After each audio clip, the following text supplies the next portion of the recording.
CWPA Remote.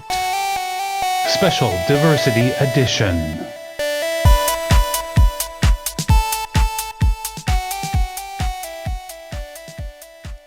I'll just start by saying thank you, CWPA, for not even now, but going back in history, for just doing everything you guys do for our sport. And especially in a time now when, there's a lot of potential for improvement, being at the forefront of doing things like this and addressing areas of improvement and ways to do better. So Dan has been, the godfather of change for a long time. And I think what's really helped evolve is always open to younger, new ideas and input. So thank you. And then Katie, thank you for connecting all of us. And it's kind of maybe if you guys want to say anything, otherwise we'll turn over to Omar to talk about the Alliance and our role of helping, grow our sport. No, I'm thrilled that you've taken this initiative. I think it's great. And like I've told you individually, anything we can do from the CWPA end to assist with this effort, we want to try to help. So, I don't want to monopolize the time, but just know that we're going to be supporting you in whatever we can do. Beautiful. Yeah, I want to thank you guys as well for allowing us to do this. We're excited about getting the message across. Thank you for your time. So, it's funny because water polo is such a small sport. We kind of assume that everybody knows each other. Dan's obviously head of CWPA and has an amazing staff, and he works with programs across the entire country. Omar has been involved with East Coast water polo when he coached at Harvard and MIT while he was finishing his medical schooling at Harvard and training for Olympics. He went on to go compete in 2004 Olympics and is now a frontline emergency medicine doctor. But his passion is to do better, not only in the hospital, but in life, and support water polo as we evolve. So, Omar, can you talk about the reasons why you got involved in water polo to begin with? Like maybe the evolution, of quick synopsis of your experiences and why you've now kind of focused on the Alliance. Yeah, when Janai and I were playing, actually, so I'm a lot older than Janai. And when I was playing, obviously minorities were a very small part of our sport. I mean, they still are.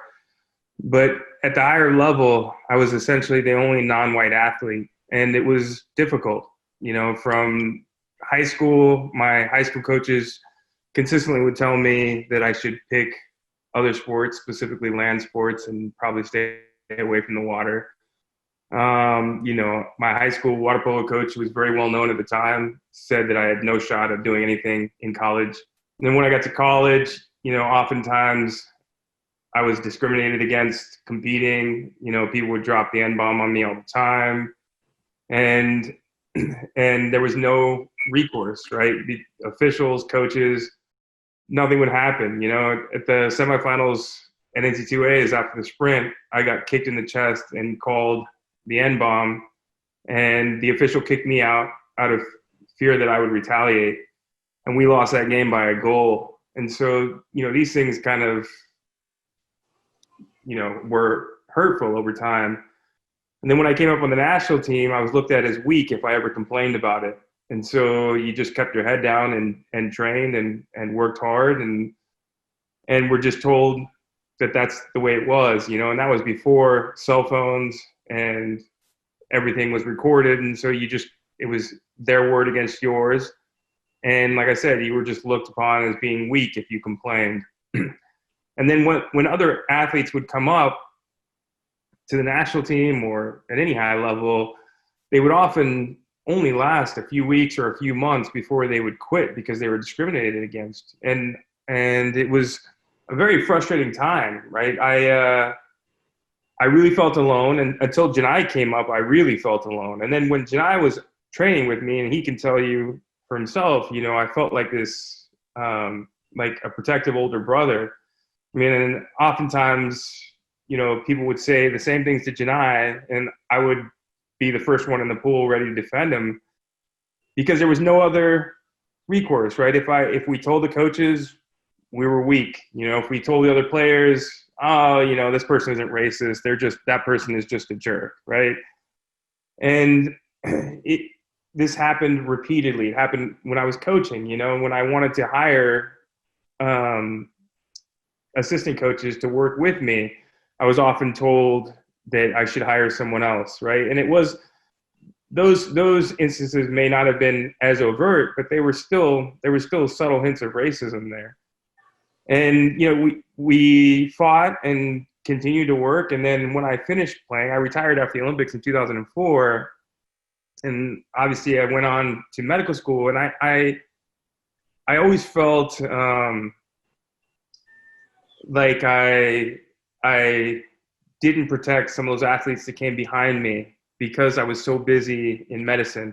And that always bothered me hearing, because, these athletes, there's only a handful of us that have competed at a high level. And these athletes would often reach out to me and say these things, but I was on the East Coast studying medicine. And then as a resident, you have no life. For 6 years, I was living in the hospital and couldn't do anything about any of this, And then when I came out of residency and I started working, I would get back involved here and there with water polo. And then in 2013, I became the team doctor for the women's team. And it was the same thing, with when Ashley came up, and even before Ashley, if Commerce players came up that were Hispanic, or if a black athlete came up, they were treated so horribly by the team and the coaching staff. And no one ever thought that this was racism. They just thought, they're not as good. But a white athlete with less talent would often get nurtured. And if that person acted up or did something, quote unquote, flaky, they, again, were nurtured. Whereas if a black athlete or Hispanic athlete did the same thing, they were considered flaky and not focused, and they couldn't compete at the higher level. And I mean, I can tell you with Ashley, who, if you are objectively watching the women's side, she's arguably probably the best female athlete to compete in the history of our sport on the women's side. And I can tell you, when she first came up in, I want to say 2014, she didn't get any playing time. And she was the only athlete that wasn't from California. She was commuting from Miami and didn't want to be in California and was very unfairly treated. And I would often have to have long side conversations with her to get her to stay on the team. Whereas I can tell you, if there was a white athlete that had even a quarter of Ashley's talent, they would have put her up in a place for free in California. They would have nurtured her. But instead, all I was hearing was, she's not focused. We can't get her to take this seriously, right? She doesn't want to be here. And they would often, not play her. She'd come all the way out, and she was paying for some of the stuff on her own. So I was helping kind of subsidize the cost. And then when they finally started playing her, they were splitting time with another goalie that didn't have her talent. And it was the same thing. And then finally, after Junior Worlds, in the finals of Junior Worlds, they were playing Spain. And in the first half of that game, the Spanish players literally took 2 shots against Ashley because they were so intimidated. And we were up, I want to say 7-1 at halftime. It was the first time the coaching staff had said, I think she should play. And after that, they still split time with the other goalie. And finally, they decided to start Ashley. And when they started her, there was almost a mutiny amongst the team. All of the athletes saying, this is crap. The other goalie deserves to be here, blah, blah, blah, blah, blah. And I can tell you again, if Ashley were white, none of this would have happened. And then when they won the gold in 2016, all those same athletes that were, in mutiny were like, oh, she's our best friend. We're all supportive of integration within the sport. And this has been my entire life, right?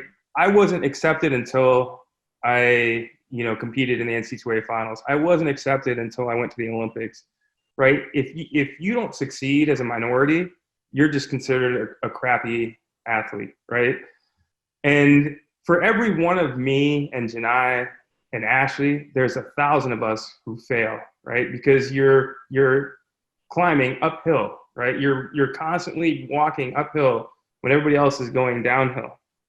And obviously you guys have seen in the news every year there's some unjust killing or, something horrible that happens that's caught on a cell phone. And every year we would try to create change within our sport. But, I just believe that people weren't emotionally ready. And after that brutal killing of George Floyd, USA Swimming and Water Polo released this email privately saying that they were fighting with us and they wanted to be a part of the change. And honestly, I took offense to it, right? Because it's 2020 and I can count on one hand the number of non-white athletes that have competed at the Olympic Games for water polo.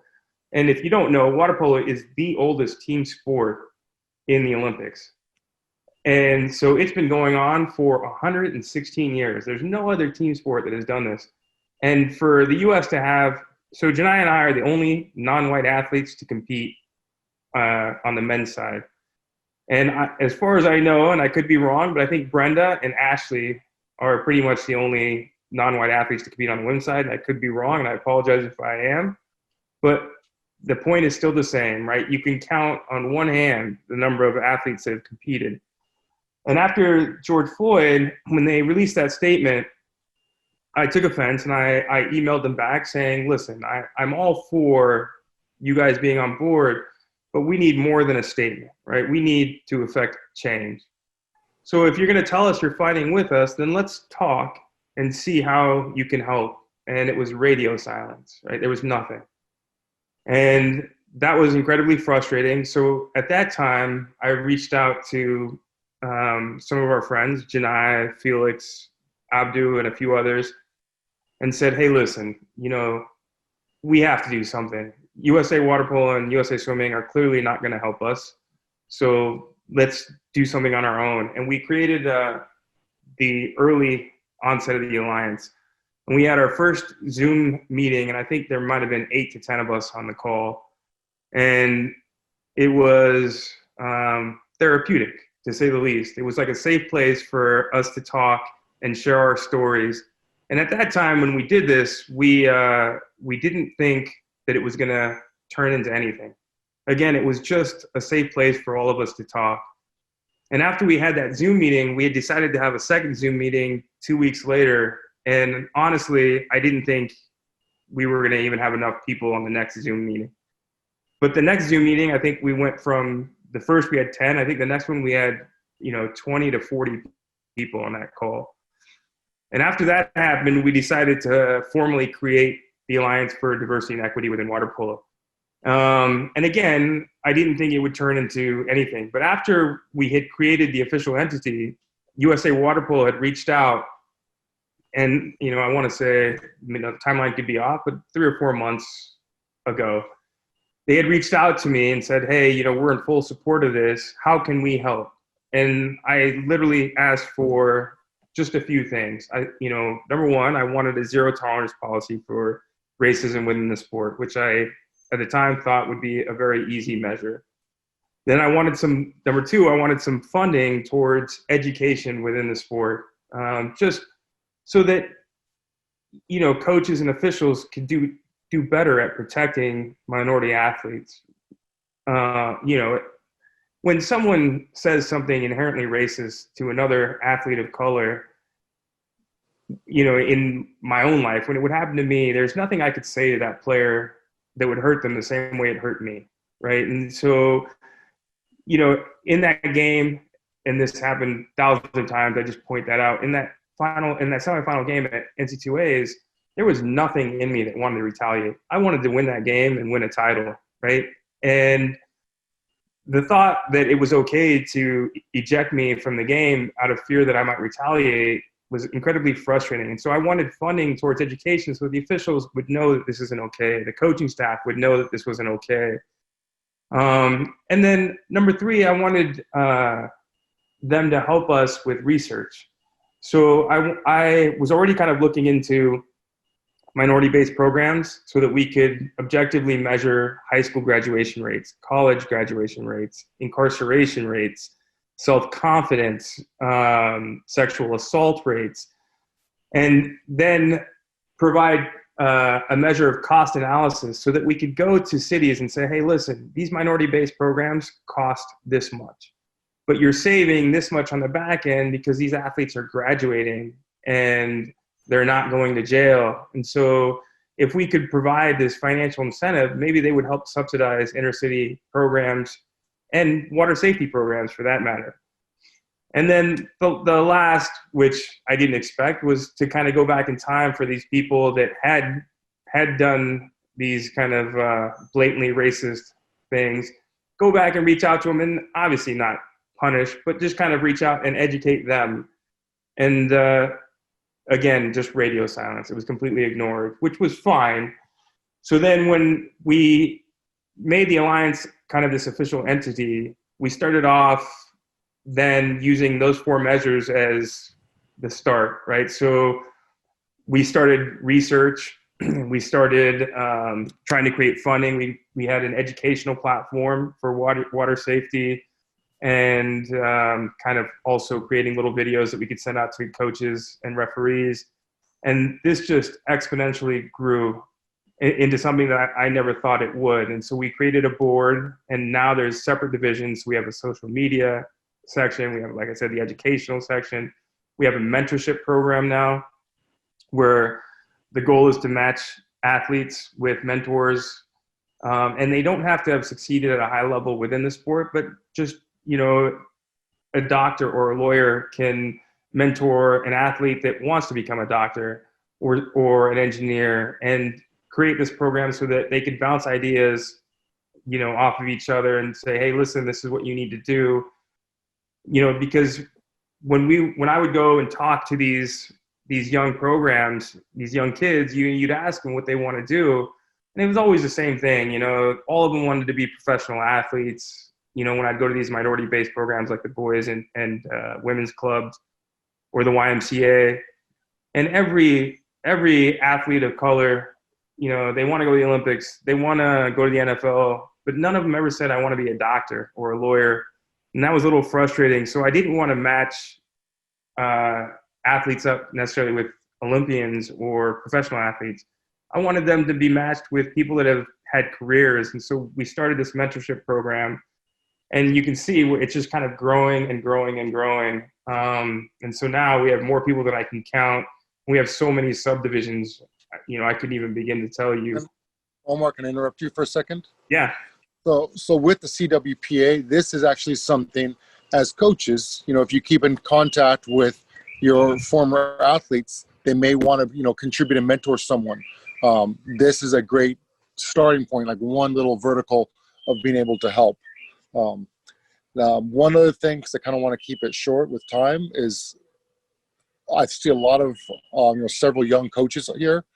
And I know, like what Omar was talking about, when we were competing, we didn't really feel like it was our own place to speak up and always, voice our opinions, because we were kind of in fear of retaliation, whether it's playing time was getting cut completely. So the fact that there are young coaches here is already one step, but also having that confidence and knowing that you're going to be supported officially within the CWPA for, doing what's right in your mind. And I'm not even talking about these extreme versions of blatant racism or sexism or discrimination. There's small things, and myself included, fall into, judging a book by its cover, different stereotypes. I'll look at an athlete like, oh my gosh, that young black kid looks like he's really athletic. I wonder if he even knows how to swim, right? Because that's what we've been kind of preconditioned to believe, that certain races are better at certain different things without even knowing their previous experiences. So, and another thing that I see I've seen firsthand when I was coaching on the East Coast and on the West Coast, everywhere actually, is not just discrimination by race, but by gender. Not even I'll let you tell your own experience as a car in a moment, but I've witnessed firsthand, phenomenal female coaches. Katie's a great female coach, but sometimes when they coach the opposite gender, they're not viewed with the same respect. Not only at every level, from the university to the peer coaches, when they coach other sports, to their very own athletes. And that's something else I think that needs to be addressed formally and informally, just whenever possible. Akari, what are some things that you've experienced or seen, being CWPA, that you would like to change or evolve into? Sure. So that last season was my first time coaching with the CWPA, and I really enjoyed it because I'd taken a break from water polo for about 8 years. And my prior coaching experience before that was mainly age group swimmers, so swimmers from the ages of 7 to even like 23. And coaching in the Midwest also was a really different experience for me growing up, playing in Hawaii, for example. It's so diverse. And I've never been an athlete where I step onto the pool deck and no one looks like me. And so when I started coaching swimming in Indiana, I definitely experienced, I've even been physically assaulted by an official, which is insane, and called racial slurs. I've had parents lift hands to me physically, which I think is completely unacceptable. For CWPA though, I think, and for me, I've noticed it's always unintentional. For example, a referee will say, well, I'll give you the pink game sheet because you're a girl. Or, I've had opposing players from another team at a conference when we're shaking hands, they'll ask me who my daddy is, which I find completely unacceptable. But I think from a coaching standpoint, also, club is really different, and it's difficult because administratively and policy-wise, college clubs are governed by the students and the athletes, right? But I do think it's possible for coaches to make an impact because I think, I'm not personally much older than these athletes, but I do think it's possible to be a leader in that sense. Because at least from my point of view, no field is completely insulated from other aspects of life, right? I think water polo is a perfect example of that. For, as a coach, like cultivating water polo IQ to me also means developing critical thinking skills or creative problem solving, and, the ability to see situations from a big picture point of view. And I think those skills are all necessary for athletic development, of course, right? But they're also vital for character and professional development. And so I think if we as coaches, especially club coaches, and, as I said earlier, like we don't have the power or influence necessarily of NCAA coaches. But I think if we as club coaches are modeling and cultivating integrity, work ethic, advocating for equity and equality, and doing all that while relating it to the development of the athlete, I think club coaches can make a huge impact on athletes' lives. And, I think we can all be impactful by ensuring high standards for everything we and our athletes do, whether it be in the pool or on deck, whenever and wherever else, just making sure that we and our teams carry ourselves with high standards, whether it's at practice with your own teams and athletes, or if, you're at a tournament, speaking up if a fellow coach might be told something that might be seemingly harmless by referee, or, if one of your athletes might say something harmful to a colleague or an opposing player or another coach. I think that, your athletes, your actions can make a memorable impact to your athletes, and they can inspire your athletes to act in a similar way going forward, right? I think we've all had experiences where we've seen our coaches act one way, and it inspires us later in the future to act in a positive manner towards other people. And just the last thing I want to say is I believe it's our job as coaches, even club coaches, right, to enhance our athletes' skills, not just to become better water polo players, but to grow as people and emphasize character growth and development, and using water polo to prepare them for the professional world. So I think that although, yes, like the CWPA club aspect does come from the students, I think that coaches can definitely make an impact. Omar, with you spent years and years as an athlete, but then you also spent even more time either coaching or mentoring. What, especially in this climate that we're in right now, what advice do you have for young coaches to make that type of an impact that you would like to see? Well, I mean, I think just from the educational standpoint, and I think holding your own players accountable, right? I think that's, the bigger issue, right? I don't expect an opposing coach or a referee to always do the right thing, but your coach should, right? And so I think that's where it starts. Education within your own team. I mean, water polo, I say this all the time, like with any sport, you'll often, kids will often only listen to their parents so much, right? They'll only listen to, other people around them, family members so much. And when you're a coach, you have this impact because the kids want something from you, right? They want to make the team, they want to be better. And so you have this opportunity to impact them in more than just the sport that you're coaching, right? And so you can teach them how to be better people overall. You can teach them to strive for better things outside of the sport.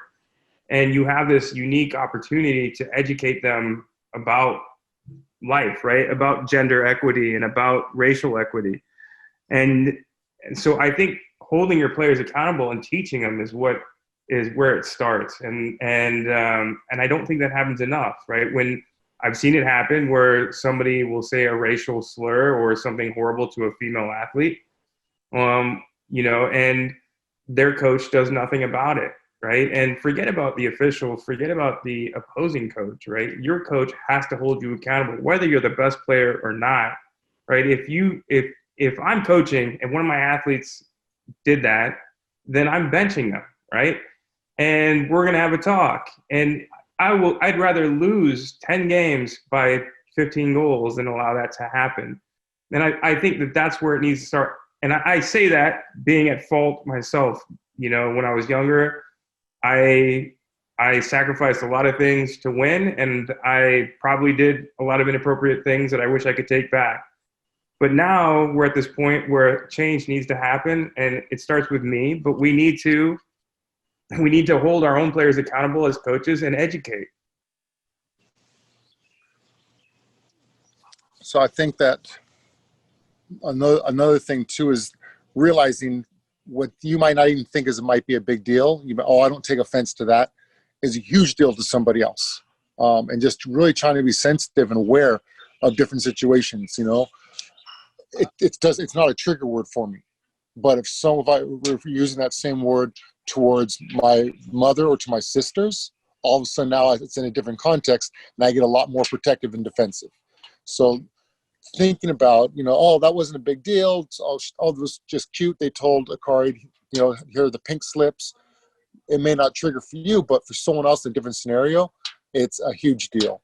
I think that's really important, just to always try to be aware of how other people may interpret things and err on the side of caution. Mariko Rooks, who actually created the slideshow presentation with racism in aquatics under the surface, with her teammates from Yale, was going to be on the call, and she's healthy at the moment, but she was in a COVID isolation. I don't want to isolation. Something's going on, but so she wasn't able to be with us. So later on, we're going to share those slides that they presented, as well as kind of like cliff notes on how to be mindful and respectful of other people's pronouns and everything else that's going to kind of go along with that. But for now, I want to take the time to make this an open discussion. We're going to hear a lot more from Omar and from Akari, but I kind of want it to be led by you guys as the younger coaches. So chime in at any point. Katie, if you came with questions as a quote unquote moderator, even though I kind of took over the conversation, start us off. I wanted to, I was, thinking about what Akari was saying, which was so insightful for such a new coach. When I started coaching the first year that I went to nationals, I was the only female coach on deck. And I've had hundreds of instances over the years of just small, micro, male refs coming up to me after a game and saying, you really should get your team to do this. And I'm like, really? You're going to tell me how to coach right now? Is that because I'm a woman? And even if it's not because I'm a woman, that's how I'm going to take it, But I think, so I kind of came into it personality-wise, like my personality is to nurture and to support and to grow. But I think what Akari was saying as far as our jobs as coaches is so much more than just having good water polo players. I think our job as coaches it means that we need a philosophy. Like, you need a coaching philosophy. And NC2A coaches, as they're being trained, as their assistant coaches, as they're coming up through the ranks, like, that's a part of their education. Like, what is your coaching philosophy going to be? As a club coach, maybe you did it on purpose. Maybe you just fell into the role. Maybe you're going to want to do it for a year, but you end up doing it for 20 years, like me. Like, and, you know, no matter how it comes out, it's really important to have a philosophy of not only how you're going to implement offense or how you're going to implement defense or what your goalies are going to do, but also how is your team going to treat each other? How are you going to how are you going to treat your team? What is your discipline going to be like? How is a team going to support each other? What happens if something bad, you know, like just that whole team community, you know, that's on you as a coach to nurture and support and grow. And you have the power to implement whatever that philosophy is that you want. You know, I think a lot of us had coaches in high school and their philosophy seemed to be like, the more things they can throw at you and the angrier they can get, the harder you're going to work. You know, and I think a lot of us at the college level, you know, at least I've seen more, that's not the way we want to do it. And I think that philosophy of supportive coaching and positive feedback coaching just plays into this. So it's so important, because a positive coach and a supportive coach is going to have a community of players who are supportive and who believe in equity and who believe in diversity and who support themselves and each other. You know, so my thought is just, the more as young coaches, y'all are thinking about this and being involved in this and thinking, what is my philosophy? What am I going to do about diversity on my team? What am I going to do to help my players understand how to grow this sport? Just the fact that that's on your minds and that you can help other coaches that aren't here see that that's an important part of your role. It's not just getting on deck and saying, you go this way, you go this way. It's so much more. I really just thought that was awesome, Kari. It's really insightful. Thank you. I just wanted to say, I completely agree with you about the education aspect. I think for me, a lot of it, especially as a violinist for so long, a part of my college education was pedagogy, right? And implementing philosophies and things like that.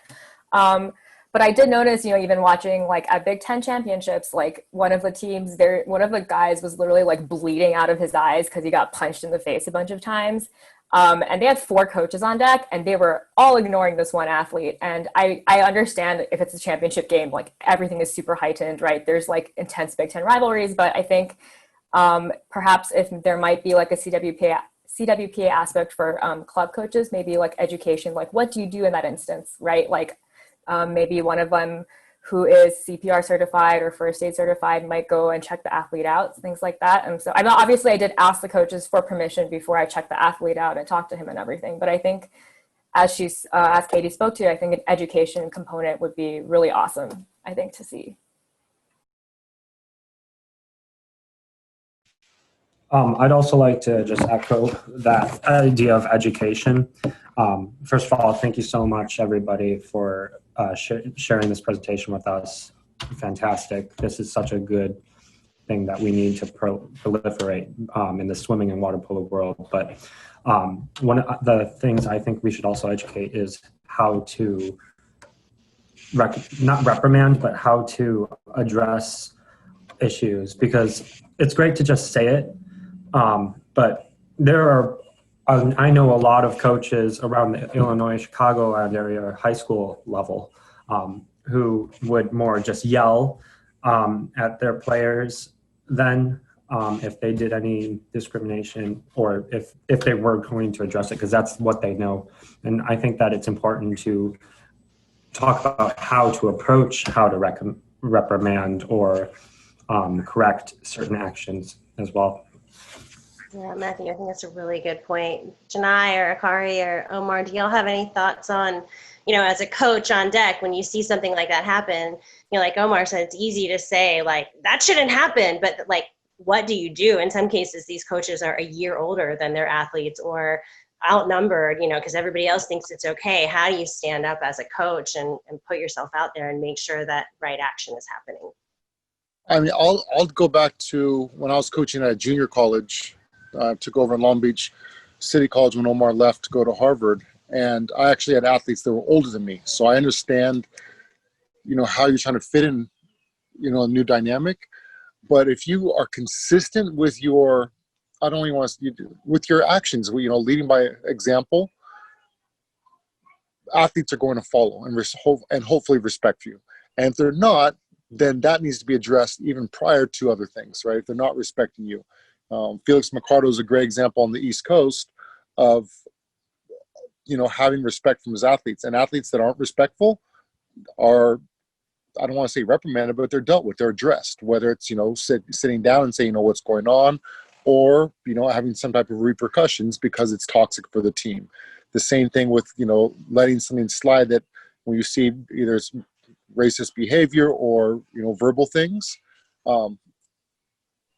immediately isolate, I think. And then instead of yelling in front of everybody, going on and sharing, trying to get them to understand why that can be offensive, and if they still don't understand, then I don't know, that's when you have to get into like some professional help. But, kind of going with the history, like this slideshow that will be shared with you in coming days is a very useful tool just to start off with, because there's information, that I was aware of, but I didn't know the details. I didn't know the extent of the discrimination. Thank you for sharing that right now with everyone.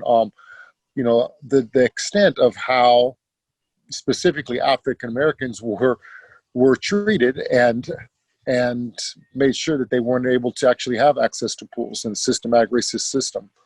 Omar, do you want to elaborate? Well, so I guess as far as reprimanding goes, I mean, this is the root of why we're having this conversation now, right? And I think there's no easy way. It starts here. So USA Water Polo just, I want to say, less than a month ago, instituted a zero tolerance policy. I don't know what CWPA, what your policy is, but it should start with that, right? There should be a zero tolerance policy for racial slurs or gender slurs. And by having these conversations with other coaches, there needs to be some objective measure first, so that if it's heard, that athlete is dealt with objectively, right?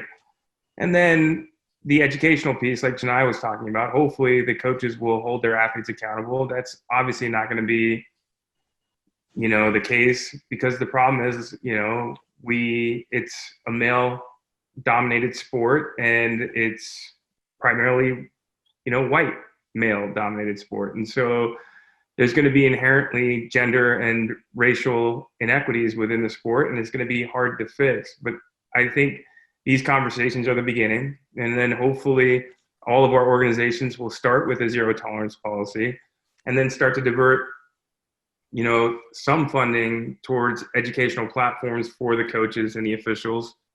And then as we start these conversations with these calls, hopefully the coaches will, address these within their teams.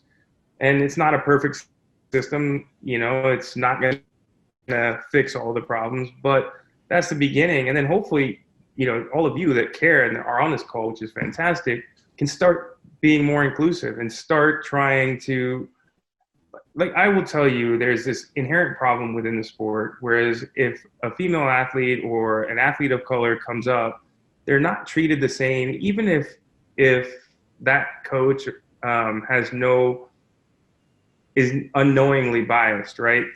There's always this, well, that athlete's not focused, or this thing. And I think you have to remember that all of us, we were on our own when we came up, right? And so, when I played, if a woman wanted to play water polo, there wasn't a dedicated women's team, so she'd have to play with the men, and she'd constantly get beat up, and everybody thought she was just a terrible person for even trying to play. And so of course that athlete's going to be more scrappy and more standoffish when you try to coach that athlete, right? And you have to be less judgmental and more nurturing. And it's the same for athletes of color, right? When I had a chip on my shoulder, like you wouldn't believe, when I came up, because I took offense to everything that everyone said, because I was constantly getting opened up and ejected for no reason. And so coaches would often say, Omar is just standoffish, right? And instead of like nurturing, they wanted to cut me or tell me that I wasn't good enough. And I think that that's kind of where it starts, right? We nurture these athletes and we bring them up, and then hopefully the organizations will institute the zero tolerance policy and we'll have some objective measurements of punishment. Because as it exists now, just so you guys know, if there's a complaint, whether it be gender-based or racially based, then you have to contact the sport representatives, which in our case for the national level are 2 white athletes. Then they have to present it to an ombudsman who is white. That ombudsman then presents it to a committee, and then 3 months later, that committee makes a decision on what to do, right? So there's no real-time consequences if somebody does something horrible in the pool, and then you're encouraged to report it. So when these things happen to me, I can tell you, I was faulted for not reporting it to the ombudsman. But I can tell you, I never felt comfortable reaching out to a white athlete, telling him that somebody called me something horrible, and then having that athlete present to an ombudsman that I never met, and then 3 months later getting a decision that all it would have done is made me look weak in the end, right? And so this is where we have to start with change. And honestly, it starts with this phone call. And then you have phone calls with coaches in your area and kind of propagate this message. And you push your institutions to, enact a zero tolerance policy. And you talk, when you hear something on the pool deck, even if you're not involved directly, you talk to the officials and the other coaches. And I don't want you to be standoffish. I don't want fights to occur over this. I want it to be educational, right? So if you hear it, maybe talk to the official and say, hey, what was your mindset here? How can we make, real change and help these athletes when this happens? So if somebody offers you a pink sheet, then maybe you say, well, no, why is this happening? Or if an athlete says, who's your daddy, which is completely inappropriate, right? Then maybe you talk to the other coach and say, listen, that athlete said this to me. And what can we do to make sure that these things don't continue to happen? And I'll tell you, I'm pessimistic. I doubt there's going to be real change, at least in my lifetime. But as long as we start the conversation now, then maybe for my kids, it'll be different, right? And that's the goal here.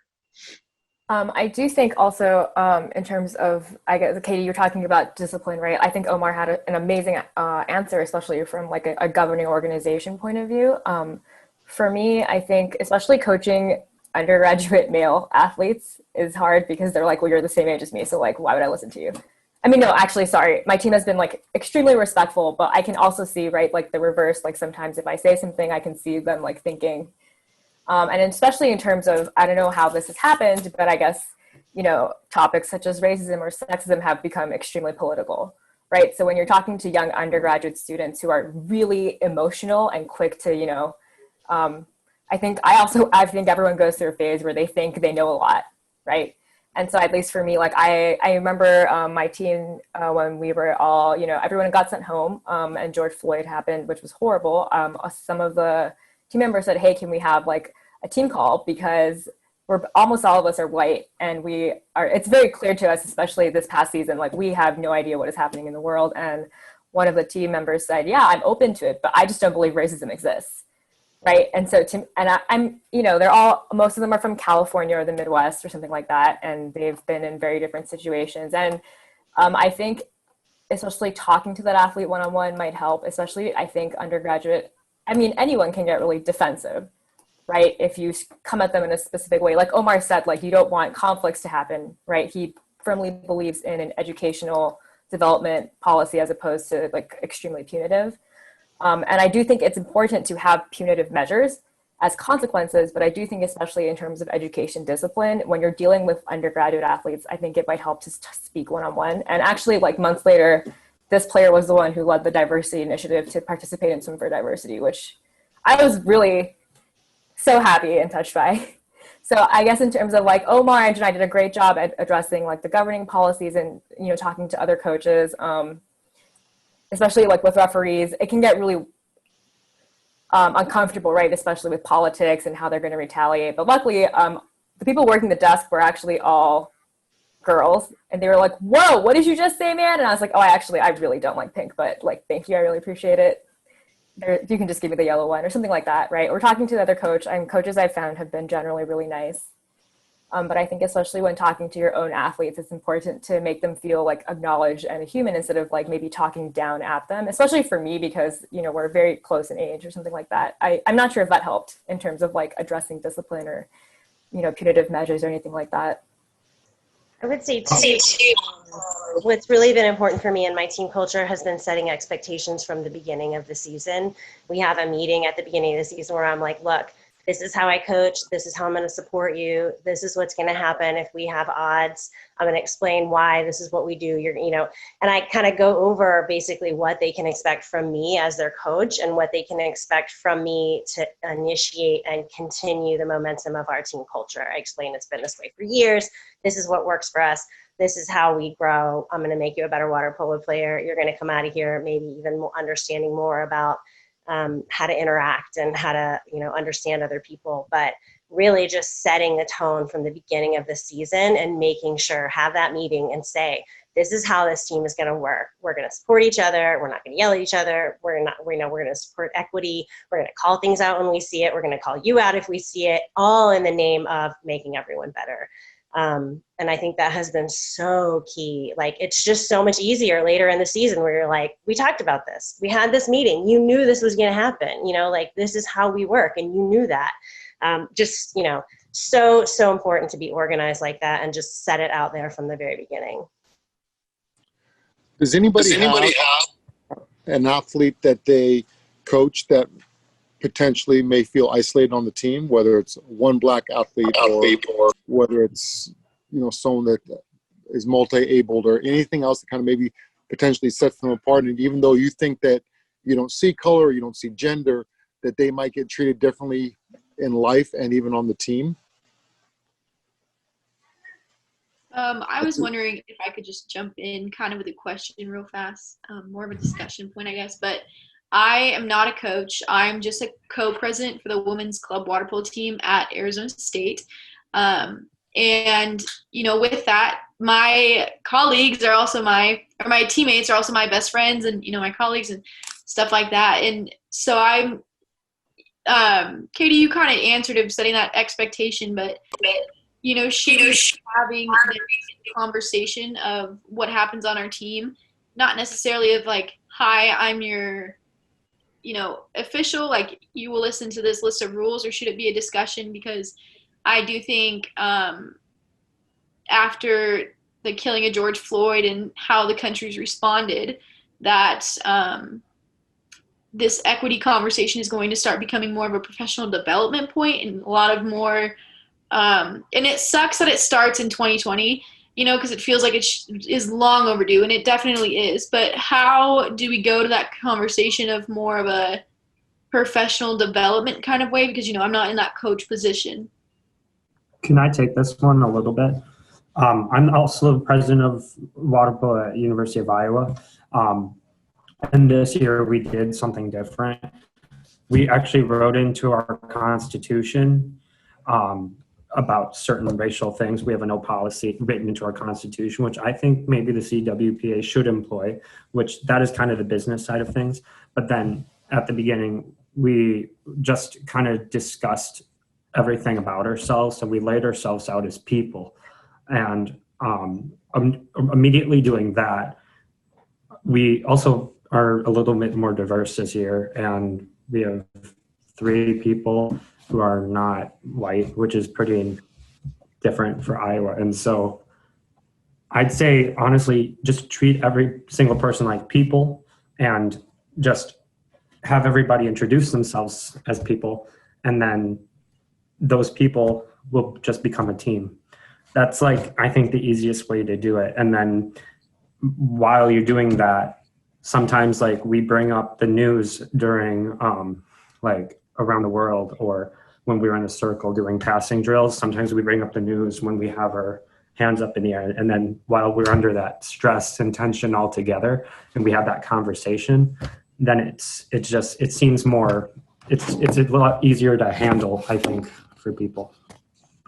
Yeah, I definitely like that idea. We haven't started practicing yet because the university still shut down in groups because of COVID. But I think that adding it into like our team, you guys have a team constitution. We just have a really long list of rules, and that'll be something that we'll be adding this year. Then is zero tolerance party, and that's something that we said. There was a Black Lives Matter protest on campus, and as there should be, I think. But you know, in our group chat, I just kind of said like, if you choose to go, like represent well, you know, wear a mask just because to protect yourself. And, you know, there's never going to be room for racism in sports on our team, and definitely not in, you know, my social group. So I think that's just another saying we have to add permanently, not just saying in a group chat. So thank you. And Katie, you have a coach, right? There's a coach at Arizona's, AJ's back. Yeah, AJ's back. We love AJ. Yeah. So I think too, like in some cases, not to take away from your power, but it's also okay to use your coach sometimes. You know, it doesn't have to be on you. I think your job as, you know, a leader of the team is to be the best person you can be and model it. And, you know, tone at the top starts with the coach, but it also starts with the board, like the e-board. And if you're modeling it and you're showing it and you're showing that support and that commitment, and you're working with your coach and saying like, look, I'm comfortable if this kind of thing happens, but if this kind of thing happens, I really need you to step in with us on this. And I'm sure, I mean, I know AJ, I'm sure he'd be happy to help you with that. But in general, you know, it doesn't, I think it is harder for you. I think you're also still working through how are you going to frame a response to a situation like that? You know, you haven't maybe been in that situation many times, and you don't know how you would react, and your reaction might be more emotional, and it might be harder to get a message across or whatever. So I think, you know, leaning on your coach and leaning on the rest of the e-board and coming at it as a group is also really important. Katie, I liked Coach Katie's response as well, and I really liked your the way you look at it, Katie, the athlete. Especially, I think, you know, I think a lot of people, when you are on an executive board, I think it's really easy to say, oh, we're just here to have fun, right? But it sounds like you're really thinking about a lot of things. I agree with Matthew. Like, I know our team has a team constitution, and there's a zero tolerance policy written into it. I think they are, by the end of this year, trying to implement having a specific grievance policy with a specific person on the board to deal with it. I think in past years, maybe the club I coach, which is Indiana, maybe was a little more undisciplined. But even, you know, one executive member, I think there was one president that said, I want this club to be more structured. I want us to make more of a difference in the community. And just that one person can really make a difference, right? Like, as a team leader, I think people will probably look to you for, you know, guidance and things like that. And that's also really good experience for you, Katie, for the professional world. I'm not sure what your major is or what you want to end up going into, right? But college is so short. It's only 4 years, unless you go to grad school, right? But you are thrown into the professional world expecting to know all these things. And I think that, you know, being a president of the water polo club can really help you prepare yourself for that. Thank you. My major is sports management, and I hope to be either an athletic director or work in professional operations. So this call is important to me. So I have. Sorry, go ahead. Go ahead. Oh, I just was saying, like, on top of like president, I also have a position for the entire sports clubs of ASU. And I think that in our next Zoom meeting, that this is something that I would like to bring up in there and move forward.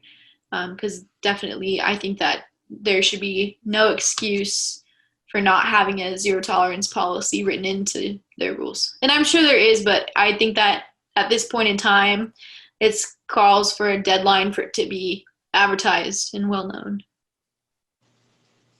That's a perfect segue for what I was going to say. So you actually can take it to, you know, throughout the university at the club level, and then I think between Dan and CWPA, maybe helping coordinate, you know, whether it's regional, whether it's, I don't know how it's broken up, but additional coaches calls or president or team managers calls, and doing this same type of thing in your own groups, taking, you know, a few ideas you took away from this, but continuing a conversation with your peers and really figuring out best practices and, you know, thinking about things that you may not even have come up during this call. Thank you guys for your time. I'll close your remarks maybe from Omar and Akari, and then if you guys want my contact information, it will be shared with the slideshow in coming days. The only thing I'll add is, Janai had said you guys are welcome to be mentors, but I would say you're welcome to be to help out with any part of the alliance that you're willing to help out with. It doesn't just have to be as a mentor. And if you have athletes that could benefit from our help, please send them our way. And then the last thing for Katie's comment, athlete Katie, is I think what can help too, I think you have to put it in your bylaws, a zero tolerance policy, obviously, but I think community outreach programs, and also you can have team events where you listen to people talk, right? And you can go out there and have like these educational events where, there's some great speakers out there.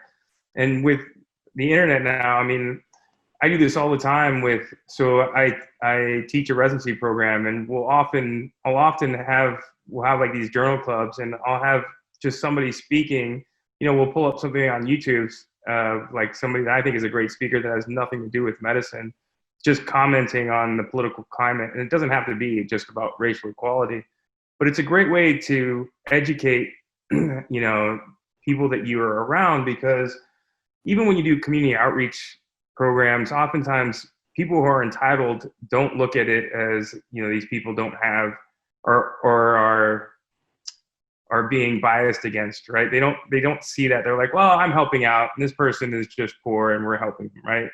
But oftentimes when you listen to other people talk, sometimes they'll say the right word, something that triggers the people around you to really open up and hear and understand what's going on. And so I think both community outreach and listening to people talk is a great way to educate the people around you without you having to do it.